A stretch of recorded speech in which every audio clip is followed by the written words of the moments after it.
Bismillahirrahmanirrahim. Assalamualaikum warahmatullahi wabarakatuh.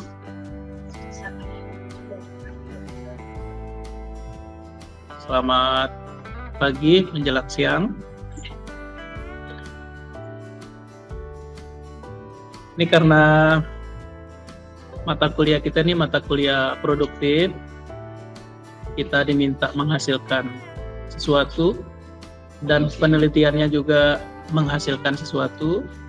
Kami pada sesi ini akan menjelaskan ke kawan-kawan semua beberapa hal, setidaknya untuk membantu bagaimana kita mengidentifikasi yang kita buat itu atau produk yang kita rencanakan itu sudah sesuai ketentuan apa tidak.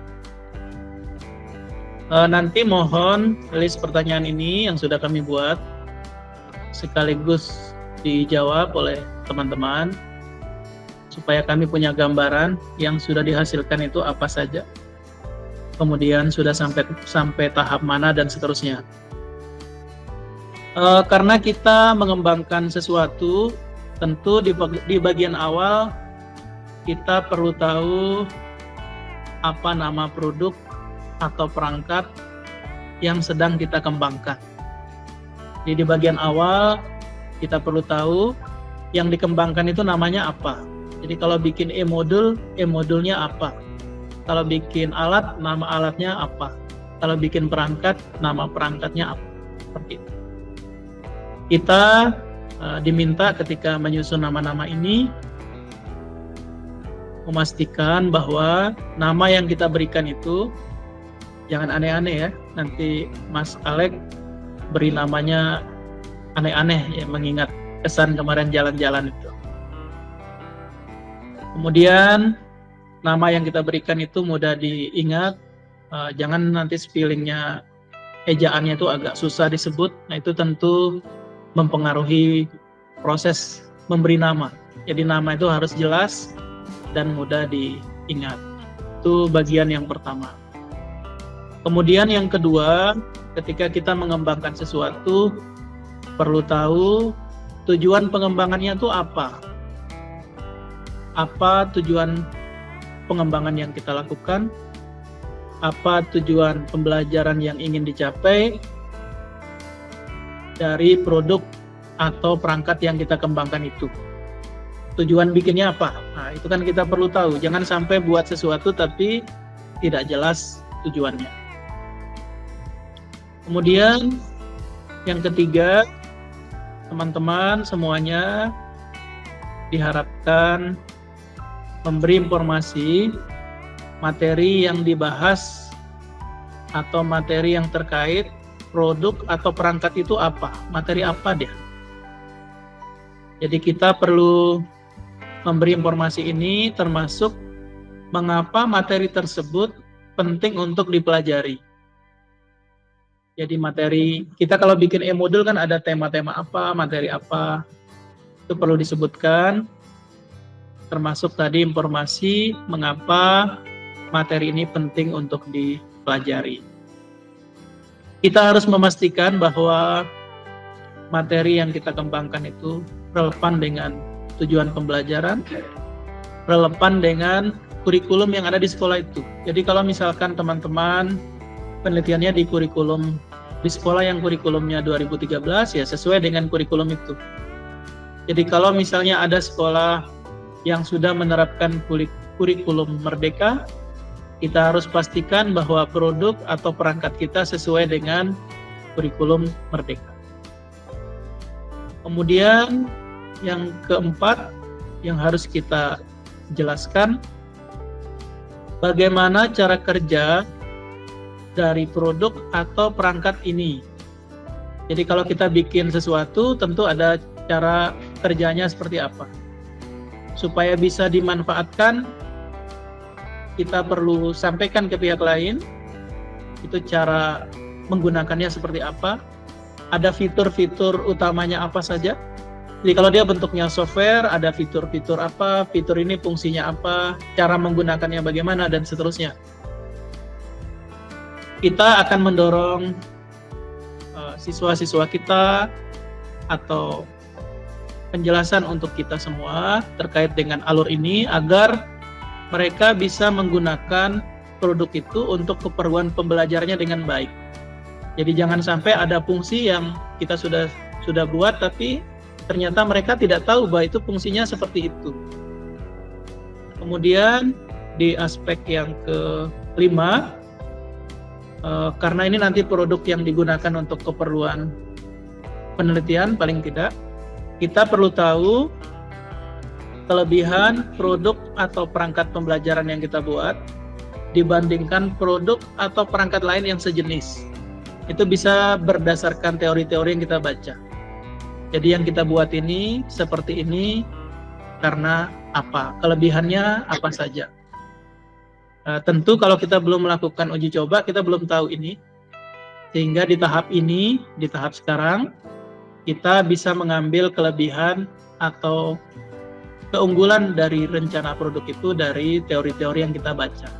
Dari jurnal, dari buku, dari referensi-referensi lain. Kemudian yang berikutnya, yang keenam, teman-teman juga perlu tahu siapa target pengguna produk atau perangkat pembelajaran itu. Jadi jangan sampai yang kita buat ini untuk anak SMA ternyata levelnya di level mahasiswa atau ternyata levelnya di level SMP, jadi tidak cocok. Kita harus pertimbangkan yang kita buat ini nanti untuk siswa SMP, SMA, atau mahasiswa supaya nanti sesuai dengan yang akan menggunakan. Kita harus menyesuaikan dengan kebutuhan dan karakteristik pengguna produk atau perangkat kita. Jadi misalkan kita buat e-modul, ini rata-rata e-modul yang dibuat itu untuk kelas berapa? Kelas 11 SMA. Ada yang buat untuk SMP? Ada beberapa yang buat untuk SMP. Jadi itu harus dipastikan baik tingkat kelasnya, usianya berapa, karena ada perkembangan kognitif yang berbeda-beda ya. Kemudian yang berikutnya, bagaimana kita merencanakan produk atau perangkat ini dalam proses belajar. Jadi kalau misalkan bikin alat apa saja, atau bikin lembar kerja apa saja, atau bikin software apa saja, kita harus bisa menjelaskan bagaimana cara yang kita buat itu digunakan dalam pembelajaran. Dalam model pembelajaran apa, dia akan digunakan di sintak pembelajaran yang mana. Kan kadang kalau kita ujian ditanyakan, jadi yang dibuat ini pada model pembelajaran apa. Dari model itu, dia digunakan di sintak pembelajaran yang mana. Jadi jangan sampai kita tidak punya informasi sama sekali tentang itu. Kemudian yang berikutnya, ini ada yang ke-8 ya. Karena ini penelitian, sebagiannya digunakan untuk kegiatan penelitian, skripsi atau tesis masing-masing, maka kita juga bisa memberi informasi apakah kita telah melakukan uji coba terkait produk atau perangkat ini. Baik itu uji coba awal untuk menyempurnakannya, uji coba terbatas untuk juga menyempurnakan produk itu, atau uji coba untuk melihat efektivitas produknya, apa dia sesuai dengan yang kita hajatkan, meningkatkan variabel-variabel tertentu. Ada bagian e-modul lalu rata-rata variabel berikutnya itu kan meningkatkan sesuatu. Meningkatkan apa saja misalnya. Ada yang meningkatkan literasi digital.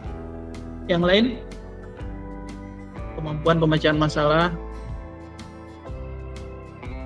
kreativitas, hasil belajar, dan lain-lain ya. Jadi, jika sudah diuji coba, kita bisa menampilkan data atau informasi yang kita berikan.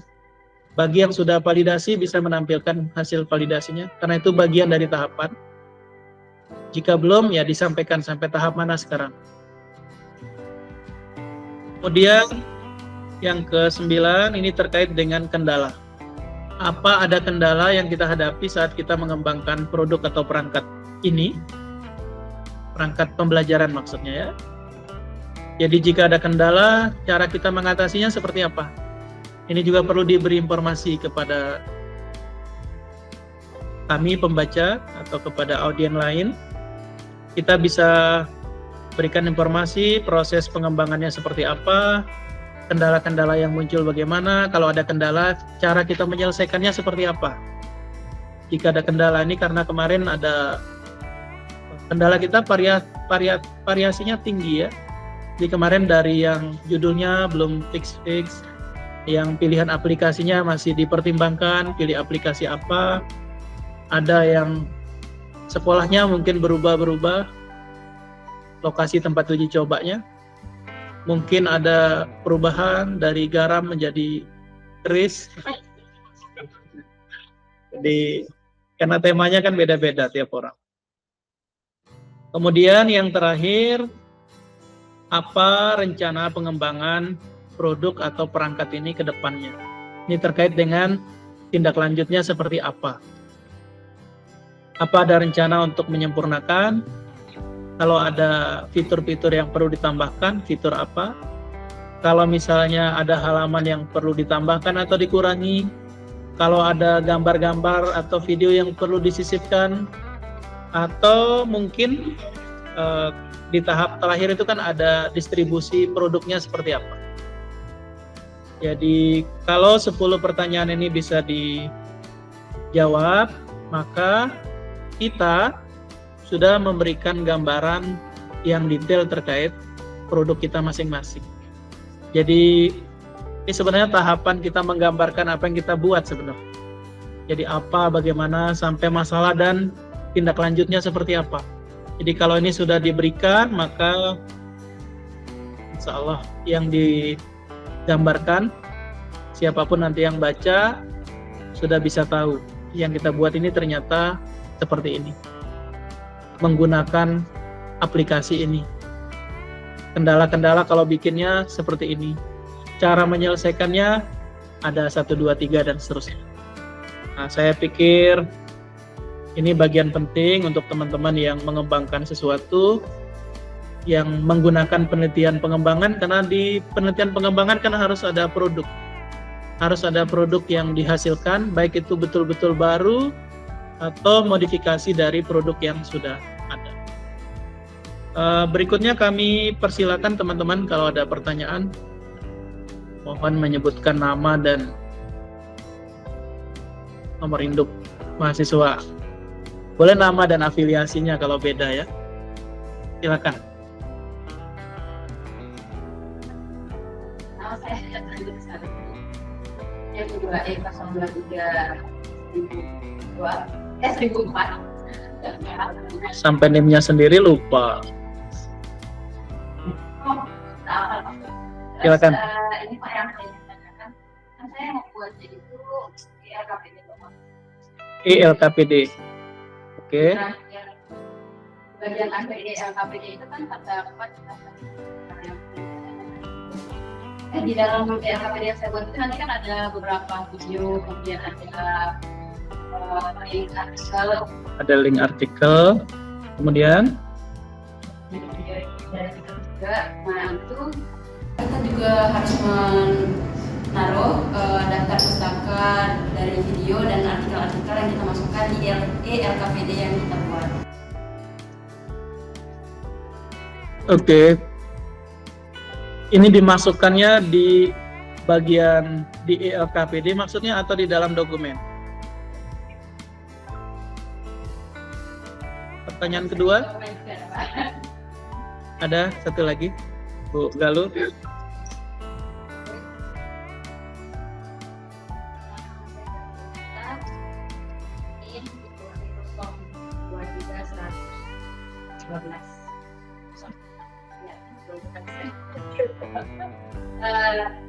Yang saya kembangkan adalah perangkat aja dalam bentuk modul aja, di mana saya coba berbentuk teknologinya. Yang akan saya kembangkan dan saya berikan respon kami. Di dalam modul aja itu tadi saya tertarik Bapak bilang masalah tertutup. Ya. Kan yang sudah saya buat ini ikannya ini sebagai tema yang berbeda, saya bentuknya bentuknya corporate. Di sana sudah ditampilkan di buku, kemudian sistematika modul aja udah sampai dari udah dipasang.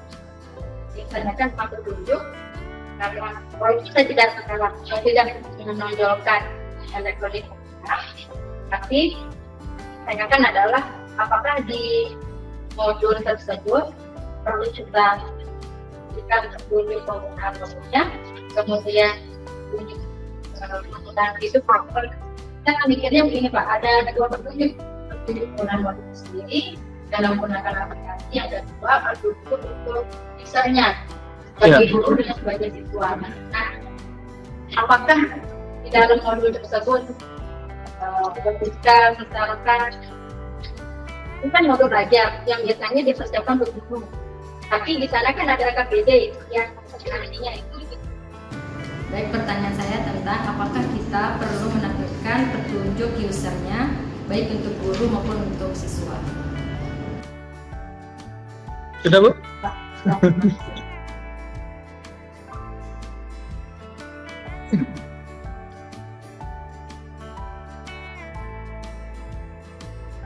Oke, saya jawab pertanyaan pertama. Pertanyaan pertama ini terkait ada produk yang dibuat, ada LKPD, elektronik, lembar kerja elektronik, e-worksheet ya. Jadi kalau di papernya nanti disebut e-worksheet, e-student worksheet. Jadi kalau disingkat ESW, e-student worksheet.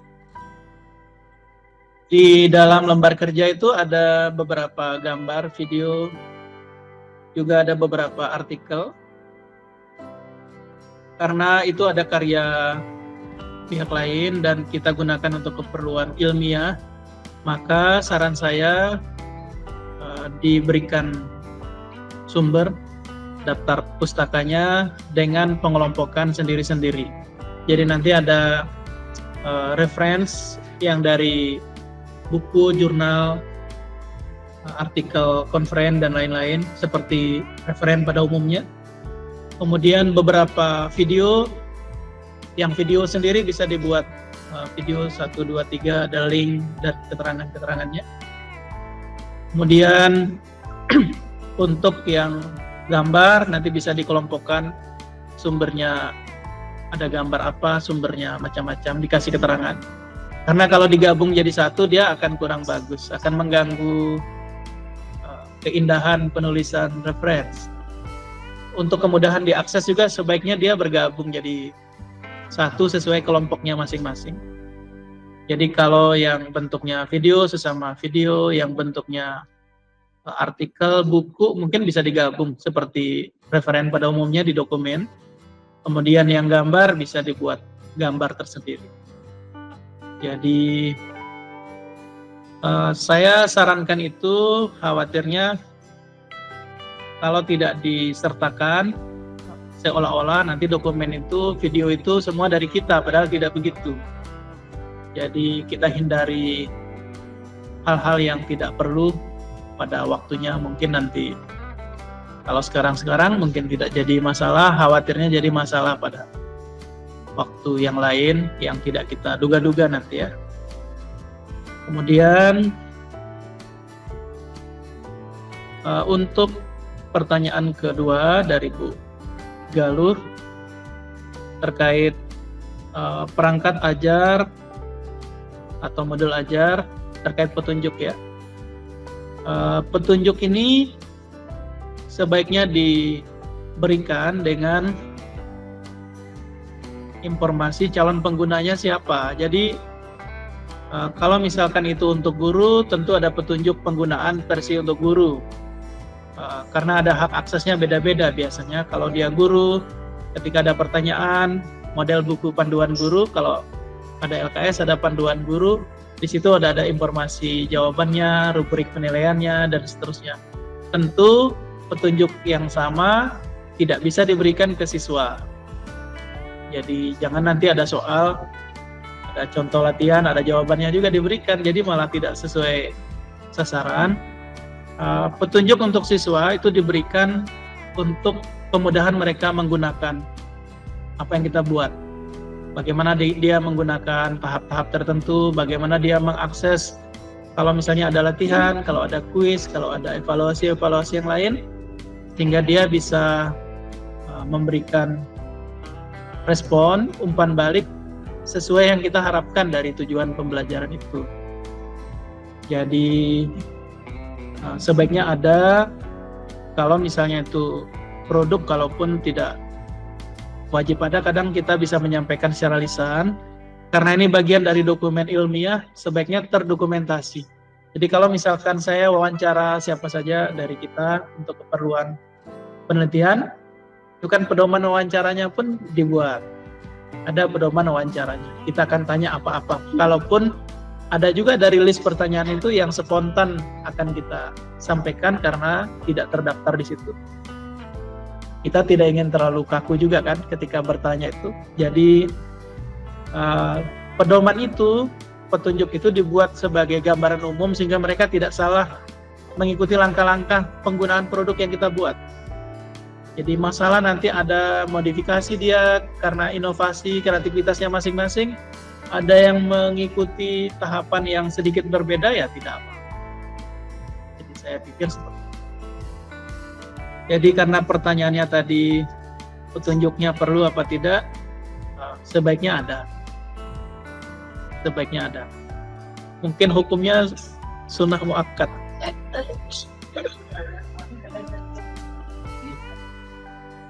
Ada pertanyaan, bapak-bapak? Ada? Mas Alek? Ada beberapa pendapat dari materi yang berbeda. Ada yang mengatakan bahwa kita membuat modul, dalam modulnya itu berbasis PDBL atau berbasis PBL. Kita harus di setiap materi itu digabungkan sintak-sintak. Terus yang saya dapatkan di dosen yang lain bahwa tidak seperti itu. Jadinya untuk sintaknya pada aktivitas saja. Saya jadi bingung mana yang harus saya tentang sintak dalam membuat LKPD. Pertanyaan satu lagi. Perkenalkan,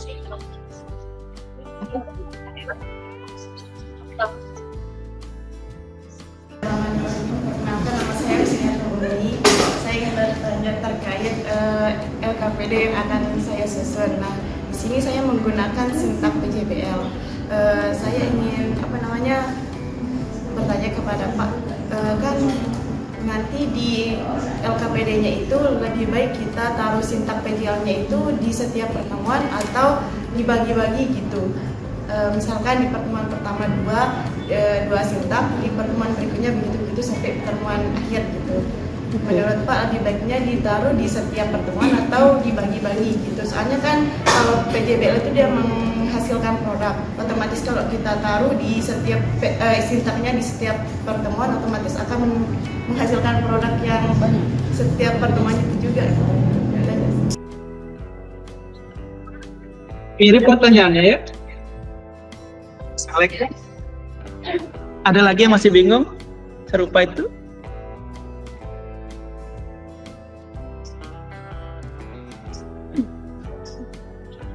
Ada? Wait. Banyak dulu enggak apa-apa. Ini uji 2E 023 111. Pertanyaannya mungkin lebih ke tidak berhubungan dengan produk, tetapi kemarin hasil dari diskusi bersama pembimbing itu memberikan saran atau tambahan untuk peneliti menambahkan pengaruh, untuk mencantumkan pengaruh dari dari produk yang kita buat, apakah ada pengaruhnya terhadap variabel ikan yang ada. Apakah pengaruh itu kita masukkan ke tesisnya atau hanya sekilas saja pembahasannya. Terima kasih. Oke, terima kasih.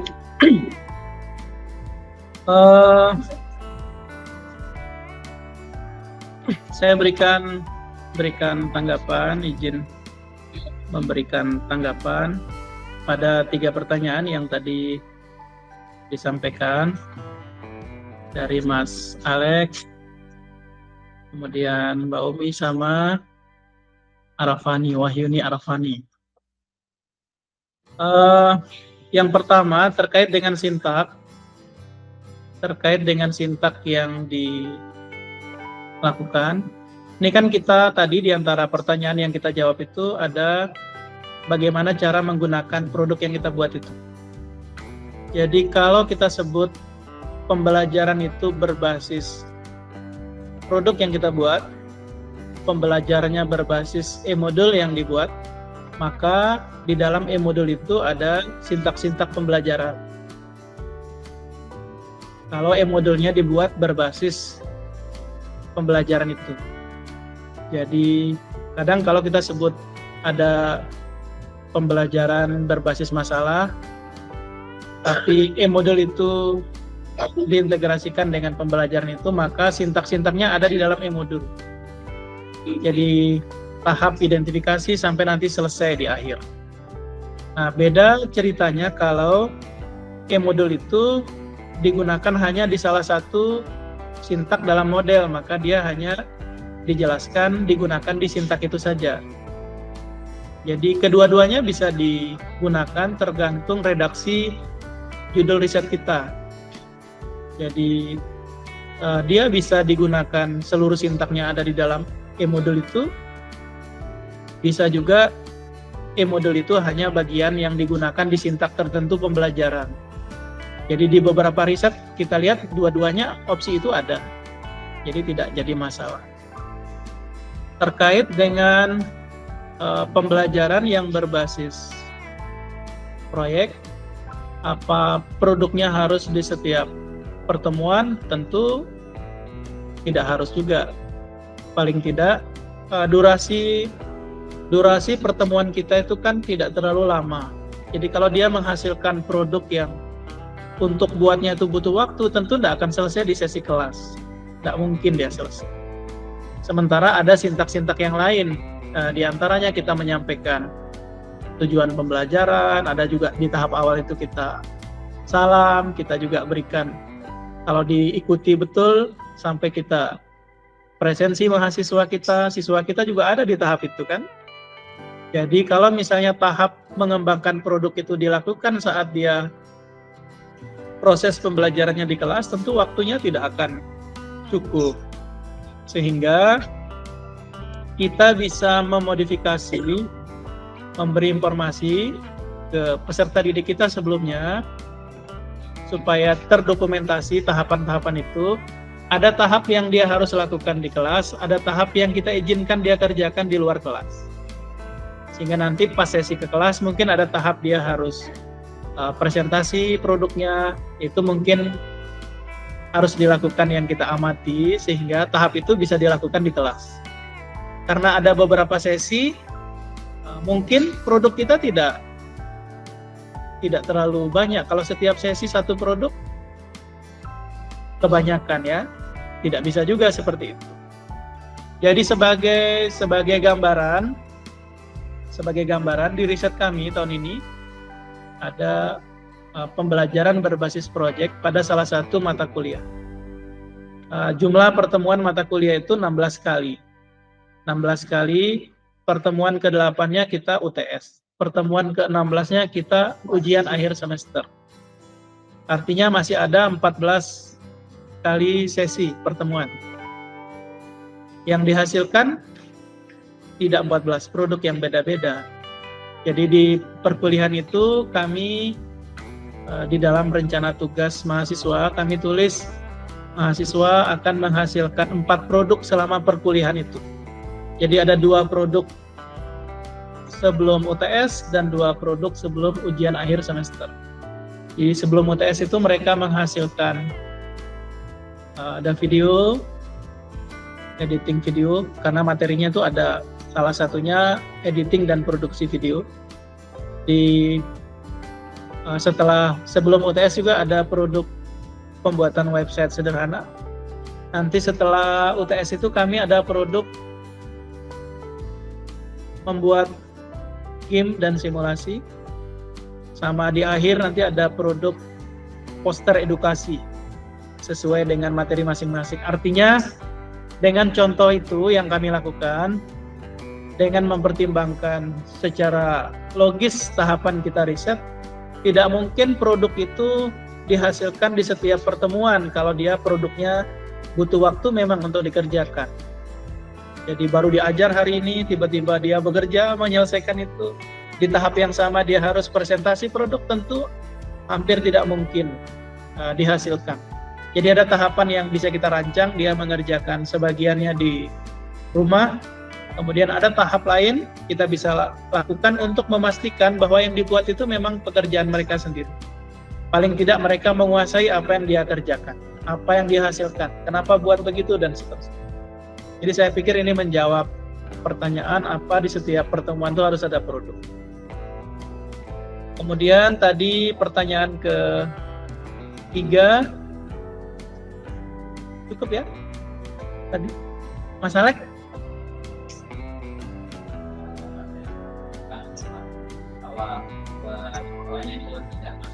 Ya. Sebenarnya begini, saya kasih contoh ya. Bukan keduanya betul. Jadi kita harus lihat. Ketika kita buat judul saja, judul itu dengan variabel yang sama.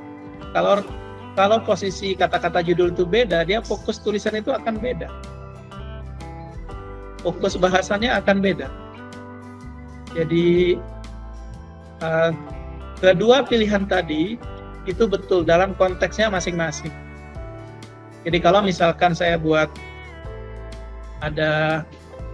ambil salah satu judul, misalkan ada pembelajaran berbasis multimedia interaktif pada model pembelajaran tertentu. Berbasis multimedia interaktif artinya seluruh tahapan untuk pembelajaran itu ada di dalam multimedia. Jadi tahap ini ada di multimedia itu, tahap ini ada di multimedia itu, dan seterusnya. Nah, beda ceritanya kalau multimedia itu hanya digunakan sebagai salah satu media, tools di sintak tertentu model pembelajaran. Jadi model ini pakai seperti biasa, model berikutnya kita gunakan di tahap tertentu nanti media itu dipakai. Nah, itu beda.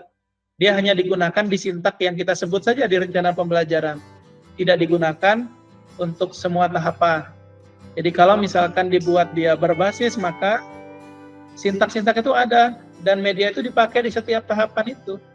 Jadi dari awal sampai ke tahap akhir.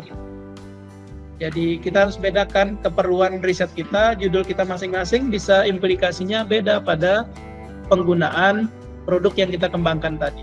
Jadi tadi kenapa ada pertanyaan digunakannya bagaimana? Karena bisa digunakan untuk semua tahapan dari awal sampai akhir, bisa juga digunakan pada tahap tertentu saja. Seperti itu. Jadi bukan dua-duanya betul dalam konteks yang sama, dia beda. Dia ada konteksnya sendiri-sendiri. Jadi dia betul pada kondisi ini, dia betul pada kondisi ini. Jadi sama kalau misalkan diambil logika, jadi tidak semua data itu betul. Kita harus lihat konteksnya. Jadi misalnya begini, saya mampir ke salah satu SD, misalnya yang ekstrim ini. Saya tanya mereka, 2 tambah 2 berapa? Mereka jawab 4. Saya tanya pertanyaan yang sama di kelas ini, 2 tambah 2 berapa? Kalian pun jawab 4. Tidak boleh saya langsung menyimpulkan bahwa kemampuan kita sama pada data saja, data-data tadi. Jadi konteksnya kita harus tahu. Jadi pada kondisi seperti apa itu disampaikan, kemudian hal-hal lainnya nanti bisa kita diskusikan. Tadi pertanyaan ketiga dari, bisa diulangi ya, saya lupa. Wahyuni Arafani, pertanyaannya, biar saya tidak perlu nyalakan video tadi.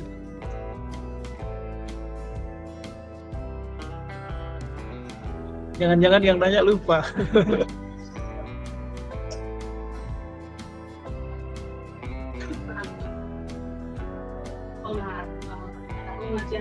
Oh, oke. Saya sudah tangkap. Oke.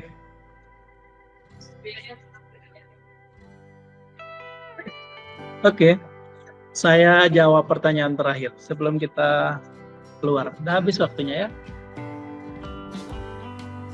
Jadi kalau kita mengembangkan sesuatu, ada tujuan pengembangannya. Tujuan pengembangannya itu biasanya muncul di judul-judul kita, ada meningkatkan apa, atau berorientasi apa, seterusnya. Jadi misalnya kita ingin meningkatkan keterampilan berpikir kritis misalnya, maka keterampilan berpikir kritis itu harus tergambar di dalam tahapan pembelajaran. Di tahap mana kita latih keterampilan berpikir kritis itu. Kalau ini ada produk, misalkan e-modul yang dibuat, di bagian mana dari e-modul itu keterampilan berpikir kritis itu dilatih. Ini kan jangan sampai kita mengukur keterampilan berpikir kritis tapi kita tidak melatih mereka sejak awal. Di tahapan pembelajaran kita tidak ada, di e-modul yang kita sebut untuk meningkatkan itu juga tidak ada, tentu jadi tidak pas. Begitu juga untuk keterampilan-keterampilan yang lain. Jadi misalnya ada yang memilih keterampilan generic science, bikin e-modul untuk meningkatkan keterampilan generic science. Pertama kita perlu tahu keterampilan generic science itu yang ingin dikembangkan apa saja, misalnya apakah pengamatan langsung, pengamatan tidak langsung, kesadaran akan skala besaran, bahasa simbolik, dan lain-lain, termasuk nanti terakhir itu ada membangun konsep. Ada 9 rasanya indikator. Kita perlu informasi dulu di awal yang kita buat itu untuk meningkatkan apa, indikator yang mana saja, kan tidak harus semuanya kan, tidak harus semua. Nah kalau misalnya kita sebut yang kita buat itu meningkatkan bahasa simbolik, di bagian mana dari produk kita itu yang melatih itu. Nah pada kondisi ini kita harus menyertakan yang kita hajatkan sebagai tujuan pengembangan produk itu muncul di dalam produk itu. Di tahapan-tahapan prosesnya perlu ada. Jadi jangan sampai kita meningkatkan keterampilan berpikir kreatif, tapi tidak ada tahapan kita melatih dia untuk kreatif. Kita niatkan meningkatkan kemampuan pemecahan masalah, tapi tidak ada tahapan dia melatih kemampuan pemecahan masalah. Nah, kalau misalkan tadi ditanyakan di tahap akhir, apa bedanya mengukur pengaruh dan mengukur efektivitas. Jadi sebenarnya kedua pilihan kata ini hampir memiliki arti yang sama, karena dari pengaruh itu kita tahu dia efektif apa tidak efektif. Kemudian dari efektif itu kita bisa tahu ada pengaruhnya positif apa tidak. Jadi nanti kita hati-hati saja pada bagian ketika kita menganalisis data untuk menjawab pertanyaan yang diberikan. Jadi kalau misalkan kita berniat menguji peningkatan perlakuan kita terhadap variabel tertentu, maka yang kita uji itu adalah peningkatannya, engine-nya. Jadi kita bisa, nanti kalau misalkan di uji T itu ya, bisa ada implikasi beda-beda. Contoh nih, kalau yang kita uji T itu adalah uji T kemampuan awal dan akhir dari sebuah tes, maka kesimpulan kita nanti ada perbedaan kemampuan akhir dan kemampuan awal dari perlakuan kita. Kalau yang diuji itu tes akhir kelas pertama dengan kelas yang satu lagi, maka kita akan sebut ada perbedaan tes akhir atau kemampuan akhir. Kita sebut saja kemampuan apa yang kita berikan tes itu. Jadi kalau misalnya yang kita tes itu kemampuan pemecahan masalah misalnya, maka kita akan sebut ada perbedaan kemampuan pemecahan masalah pada kelas 1 dengan kelas yang satu lagi. Kalau kita ingin buat kesimpulan kita itu ada perbedaan peningkatan antara kelas yang satu dengan kelas yang satu lagi, yang diuji itu endgain-nya. Endgain kelas yang satu dengan endgain kelas yang satu lagi, karena endgain normalized gain itu untuk membahasakan peningkatan. Apa kita tahu ada pengaruh apa tidak dari peningkatan? Secara logika sederhana, kalau dia meningkat, maka kita menjustifikasi ada pengaruh positif terkait itu. Jadi karena uji yang kita lakukan itu bukan uji pengaruh, itu uji beda saja. Kita menginterpretasikan perbedaan itu berarti ada pengaruh positif atau pengaruh sebaliknya terkait variabel yang kita ukur. Jadi jangan terlalu pusing dengan itu. Jadi yang penting kita sudah merencanakan data diambil dengan instrumen yang benar, tahapan kita mengambilnya juga benar, dan nanti analisa datanya bisa dengan banyak tools ya. Ada banyak software untuk keperluan analisa data. Analisis data kita dengan ini untuk dapat apa-apa, dia langsung keluar juga hasilnya. Sehingga di dalam proposal tidak harus sebenarnya terlalu banyak persamaan-persamaan.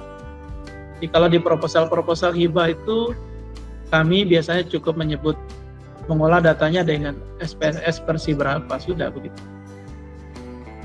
Jadi menjelaskan rumus terlalu banyak saat kita ujian pun tidak disarankan. Kecuali nanti ditanya, pakai rumus apa? Ya kita jelasin. Tidak usah cerita itu di presentasi kita. Karena akan menghabiskan waktu saja. Terakhir, silakan, Ustazah.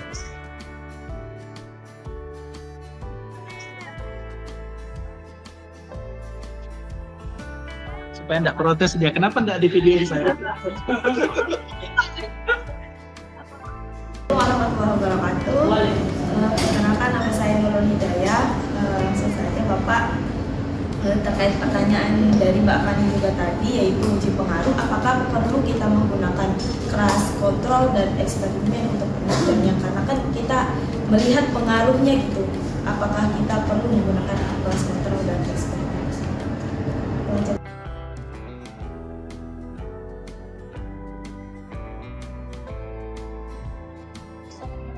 Cukup ya, ini yang terakhir ya.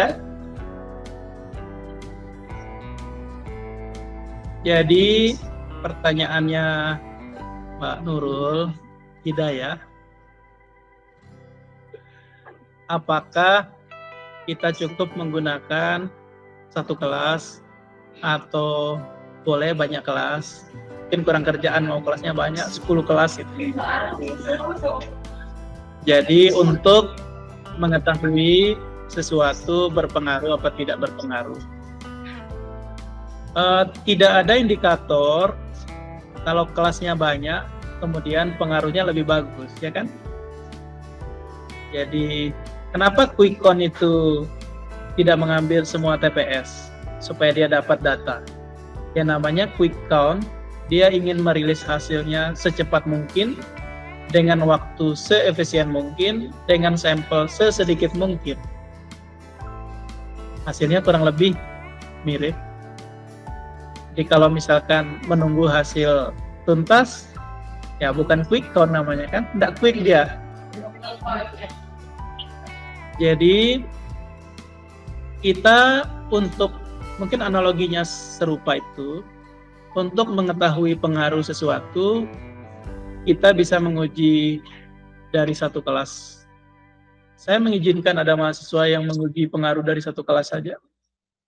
Tapi jika kita ingin membandingkan pengaruh perlakuan itu terhadap perlakuan lain pada variabel yang sama, supaya ada pembandingnya, kita lakukan pengujian Kemudian ada kelas lain diberi perlakuan lain untuk dibandingkan hasilnya.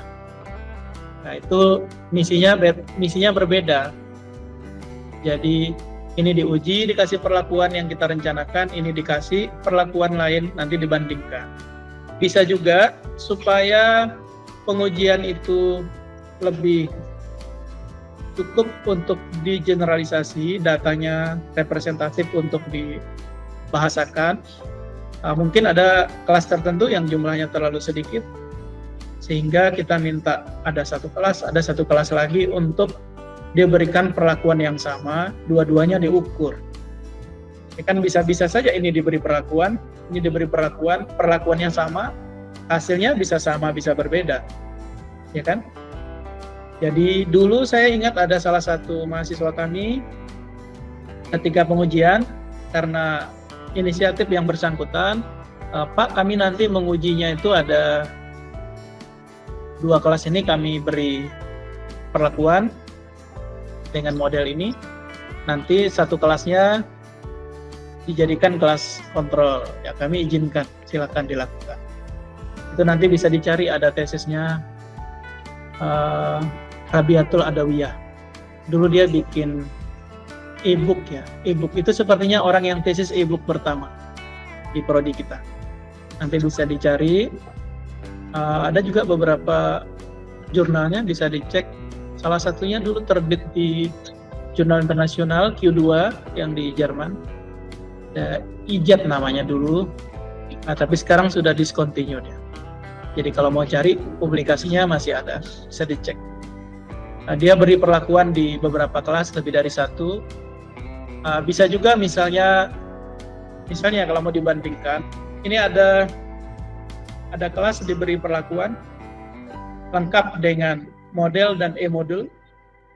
Satunya nanti ada perlakuan pada model itu saja, tidak ada e-modulnya. Satunya nanti ada perlakuan pada modelnya yang berbeda, tidak ada juga e-modulnya. Jadi ada 3 treatment beda-beda. Jadi sesuaikan saja dengan tujuan masing-masing. Mau repot atau mau cepat selesai, kan gitu. Jadi sebagai pernyataan akhir kita, penelitian yang baik itu penelitian yang selesai. Jadi kalau tidak selesai-selesai, dia tidak bagus. Jadi novelty-nya ada, kebaruannya bagus, variabelnya baru-baru, tapi tidak selesai-selesai, maka dia tidak bagus. Jadi tolong sesuaikan kemampuan kita masing-masing. Buat timeline. Kalau saya akan riset ini, saya akan melakukan ini tahap ini. Insya Allah nanti saya selesai di bulan kesekian. Nah, kita harus merencanakan itu sampai selesai. Jangan tidak punya gambaran nanti penelitiannya selesainya kapan. Ini bikin perangkat saja, tidak selesai. Nah, itu jadi masalah itu. Jadi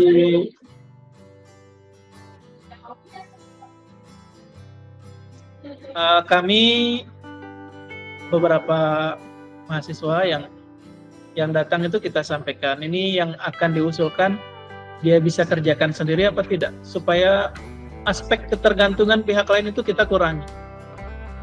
Kemudian kalau dia bisa kerjakan sendiri, seberapa cepat dia bisa lakukan, kapan dia ngambil data, kapan dia akan selesai.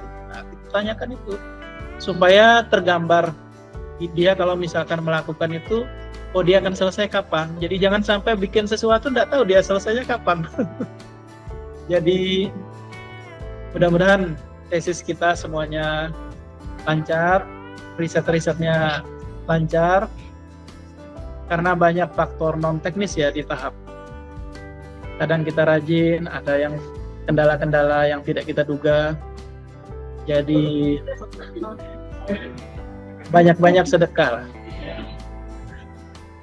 Jadi terakhir ingin kami sampaikan, jangan sampai pusing sendiri, jangan sampai mengerjakan instrumen sendiri, jangan sampai datang konsultasi sendiri, jangan sampai penelitian sendiri. Karena kita itu kekurangannya banyak. Bukan dalam arti kita harus tergantung pihak lain. Yang ingin saya sampaikan adalah tahapan apapun yang kita lalui, sekecil apapun, jangan lupa juga kita berdoa supaya dimudahkan oleh Allah SWT. Jadi karena mudah hal yang sulit dibuat mudah, yang mudah dibuat mudah lagi, dan seterusnya. Itu saja. Mudah-mudahan diskusi kita sampai siang ini bermanfaat untuk kita semua. Sukses penelitian masing-masing, segera lulus dan segera wisuda. Terima kasih. Assalamualaikum warahmatullahi wabarakatuh.